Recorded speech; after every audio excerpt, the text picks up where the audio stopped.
Oui, j'ai fait un livre sur le général de Gaulle au long cours, mais j'en ai fait un plus petit, un peu sur le coup de la colère, pour répondre à une préface que Régis Debray a consacrée à la réédition des grands discours de guerre du général depuis Londres et Alger.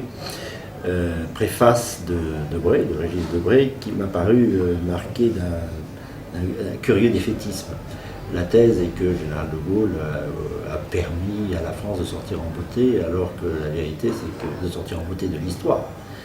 Et que à la vérité, dit Debray, le discours qui a marché en juin, le discours performatif, dit-il, c'est le discours du maréchal Pétain le 17, appelant à cesser le combat, qui est une métaphore au fond du désarmement général qui a saisi la France au fil du XXe siècle et qui fait que nous en sommes aujourd'hui réduits à un comparse de l'histoire.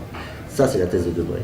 Et je te dis que c'est un peu curieux de commémorer un acte de résistance, même un acte de foi. C'est plus un acte de foi, d'espérance, et je dirais même de charité. C'est sur ce point que je le reprends, tel que je le vois, le 18 juin, commémoré par l'idée que, quoi qu'il arrive, qu'on soit sorti sur la honte ou par un beau geste, la France est finie. Je ne crois pas qu'on puisse dire qu'une nation soit morte. Je pense que nous restons une grande puissance de ce monde. Je sais que nous sommes... chacun sait que la France est en très mauvais état parce qu'elle est gouvernée par des élites ou des oligarchies qui la haïssent, et ça fait 30 ans que ça dure, donc ça coûte extrêmement cher, donc elle n'a plus de voix dans le monde, son État n'est plus écouté, n'a pas la moindre autorité, le tissu social se délite, la civilisation française ne dit plus grand-chose à la majorité de la population, en tous les cas des jeunes. Donc on peut dire que les choses vont mal, mais on pouvait dire aussi que les choses allaient mal le 18 juin 40 et tout au long de l'été 40 et de l'année 40. Qu'est-ce qu'a fait De Gaulle? Il a précisément dit que cette réalité-là, la réalité qui était le désastre, n'absorbait pas la vérité, c'est-à-dire la vérité permanente, historique, multiséculaire d'une nation qui a des succès achevés, comme il dit, et des valeurs exemplaires, c'est-à-dire des hauts et des bas, des hauts glorieux et des bas terribles. Alors nous étions dans un bas terrible en 40, après la défaite de nos armées, qui était d'abord une défaite spirituelle et intellectuelle, comme aujourd'hui, et il a affirmé, contre la réalité du jour, dans un mouvement assez plus platonicien, si vous voulez, la vérité permanente et immanente de la France. Et je crois qu'on peut toujours le faire, et qu'on doit toujours le faire. Garder confiance dans son peuple. C'est peut-être d'ailleurs là que le bas blesse, ce sur quoi je reprends Debray, c'est qu'au fond il ne connaît pas le peuple français. Et le peuple français, en 40, donc il dit qu'il a été très admiratif du maréchal Pétain, mais ça n'a pas duré longtemps. Le maréchal Pétain a fait figure pendant quelques mois de premier résistant de France, on disait ça, il a roulé les Allemands. Et puis finalement, à partir du mois d'octobre, la rencontre de Montoire avec Hitler, le terme même prononcé par le maréchal de collaboration, il l'a prononcé, a fait tomber les masques. Et à partir de ce moment-là, la légitimité du maréchal a très vite décru, au point que lui-même dit au début de l'année 41, je sens monter un vent mauvais. Le vent mauvais, c'était un refus, tout simplement, de capitulation. D'une certaine façon, on peut dire que De Gaulle a réussi son coup dès l'année 40. Vers la fin de l'année 40, la majorité des Français avaient repéré le général De Gaulle et la possibilité d'une résistance qui s'est organisée petit à petit. Et d'ailleurs était au début plus le fait au fond de la droite, beaucoup d'aristocrates, beaucoup de monarchistes. La première résistance n'est pas du tout la résistance qu'on a connue après, lorsque les communistes, après l'attaque de la Russie par Hitler en 1941, la première résistance a été de droite, même assez nationale. C'est aristocratique et nationale, vieille française.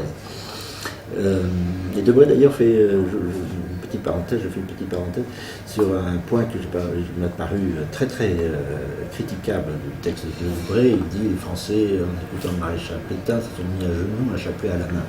Un chapelet à la main, la première résistance, encore une fois, à Londres, et les premiers réseaux qui sont organisés ici ou là sur le sol même français étaient le fait presque toujours de chrétiens, justement.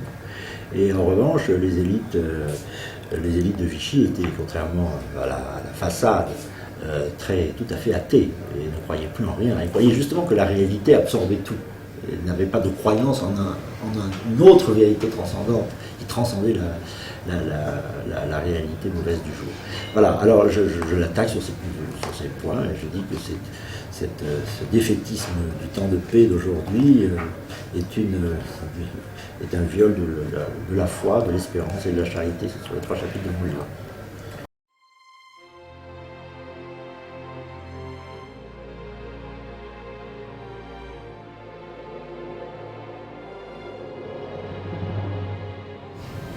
D'abord, un Français qui est à l'étranger, en l'occurrence le général à Londres, n'est pas un Français de l'étranger. Pas tout à fait la même chose. Il a rejoint le sol national, c'est-à-dire Alger, aussitôt qu'il l'a pu. Le général de Gaulle n'est pas resté pendant toute la guerre à Londres, contrairement à ce que l'on croit. Et puis il a beaucoup voyagé dans l'Afrique qui ralliait petit à petit à l'idée du combat contre l'ennemi allemand. Il a séjourné à Brazzaville, il a séjourné à Beyrouth, et à mesure que les territoires sont ralliés, il était beaucoup plus sur le sol français qu'allemand. Bon, donc déjà c'est une erreur de la part de Saint-Exupéry. Il y a beaucoup plus grave l'idée qu'il se battait contre les Français, mais les Français n'étaient pas pro-allemands. Les Français avaient subi, c'était leur seul tort, mais les pauvres, ils ont été trahis par toutes les élites, y compris militaires. Leur seul tort, c'est d'avoir été battus. Alors ils ont été battus, évidemment, ils étaient obligés de tenir compte de la défaite. Mais dans leur cœur, ils n'ont jamais renoncé.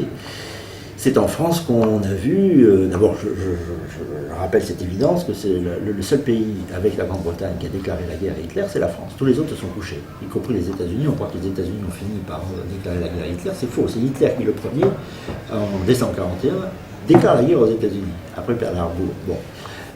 Pareil pour la Russie. La Russie, elle est alliée de l'Allemagne et l'Allemagne l'a envahie. Mais c'est pas la Russie soviétique qui a pris l'initiative. La France a été la première à s'opposer à l'hégémonisme germanique. Deuxièmement, et c'est encore plus important, les Français, dans leur ensemble, d'une part se sont plutôt bien battus, malgré l'impéritie des chefs. En mai et juin 40, il y a eu à peu près, il y a eu des jours où il y avait autant de morts que du temps de Verdun, qui est pourtant un record mondial. Bon. Et de surcroît, ils n'ont au fond jamais accepté la défaite. Le premier pays où il y a eu une manifestation de rue, c'est terrible dans un pays occupé, c'est en France, c'était le 11 novembre 40. Il y a eu des milliers de manifestants, c'était des jeunes principalement, ça venait de la corpo de droit de Paris, tenus par des monarchistes d'ailleurs, par des royalistes, dont certains vivent toujours, pour en témoigner. Ils ont réuni sur les Champs-Élysées le 11 novembre une manifestation qui a été réprimée très violemment, avec des blessés, plusieurs morts, enfin en tout cas des disparus, on pense qu'ils sont morts. C'est inouï dans un pays occupé d'organiser une manifestation de rue, c'est extrêmement courageux. Et ils ont été aidés même par la police. La prétendue police de Vichy, qui n'était d'ailleurs pas la police de Vichy, puisque Paris était sous la botte directe. C'est le même brouillard d'ailleurs qui entoure l'imposture de la commémoration du Veldiv. On dit la police de Vichy, c'est pas la police de Vichy, c'était une police qui était directement sous les ordres du général Aubert, allemand. Mais la police française a autant que possible ce jour-là, le 11 novembre, protégé les manifestants. Donc il y a un rejet viscéral des Français vis-à-vis de l'Allemagne. Aujourd'hui, on essaie de nous faire croire que le maréchal était pro-allemand, il n'était pas pro-allemand. En tout cas, dans l'image des Français, il allait servir de bouclier, comme on l'a dit. Mais il n'y avait pas incompatibilité entre cette image de bouclier et le glaive que portait le général de Gaulle partout où les territoires se libéraient dans l'Empire. Pour les Français, ils marchaient ensemble. Et il y a même de grands résistants comme Cordier, qui a été très exposé pendant toute la guerre, qui était le secrétaire de Jean Moulin, qui a rejoint Londres parce qu'il pensait qu'il allait retrouver Charles Maurras. Donc l'équivoque était parfaite. La masse des Français, même ceux qui ont cru un temps au maréchal Pétain, l'immense majorité ont été des résistants dans l'âme. Et d'ailleurs, chaque fois que des résistants ont eu besoin de se cacher, qu'il a fallu exfiltrer des aviateurs, etc., les Français, à très rares exceptions près, ont donné un coup de main au maquis. Et ils ont coûté la vie. On a vu des pères de famille fusillés contre le mur de la ferme, tout simplement parce que dans la ferme, on avait trouvé un aviateur britannique qui le cachait, ou des résistants français.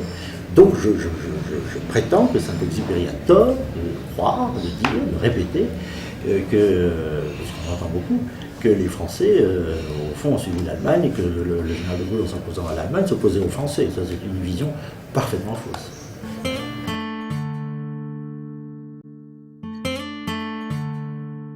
Une posture insupportable. Les gaullistes de salon et les gaullomanes professionnels qui s'en vont commémorer l'appel du 18 juin à Londres sont l'archétype version ridée, vieillotte et ridée de ces vieilles élites qui ont abandonné la France en juin 40 et les Français à la servitude. La France à l'Allemagne et les Français à la servitude. Au fond, ils suivent une politique de capitulation, puisque celui qui mène le bal à Londres, c'est Nicolas Sarkozy. C'est une politique capitularde, tous les jours capitularde, qui ne font que couvrir, n'est-ce pas, du beau manteau, du beau geste du général de Gaulle, dont ils ont oublié complètement l'esprit, qui est un geste de rébellion contre des oligarchies qui trahissaient le peuple. Et je suis membre de la Fondation Charles de Gaulle, mais j'ai absolument refusé, avec véhémence d'ailleurs, de m'associer à cette pantalonnade, plutôt ce pantomime de la commémoration que je dénonce. Et je dénonce aussi l'idée que le général de Gaulle fait consensus. C'est tout à fait faux, et d'ailleurs, ça n'est pas un service à lui rendre. Aujourd'hui, le général de Gaulle n'est pas consensuel. Il symbolise, il incarne une action de résistance au fait de la force, qui est aujourd'hui, au fond, les élites mondialisées, les oligarchies mondiales qui mènent le monde, et notamment la France. Il y a quelques Gauleiters, n'est-ce pas, qui aujourd'hui se trimballent à Londres. Mais c'est une imposture de commémorer un acte de résistance, en servant de carpette, même de tapis rouge, à ceux qui non seulement ne résistent pas, mais collaborent. Alors c'est une pantalonnade, je répète, et on ne peut même pas considérer que le général de Gaulle, qui incarne les principes de la résistance les plus élémentaires, soit aujourd'hui compatible avec une société qui se laisse mondialiser, qui se laisse pervertir.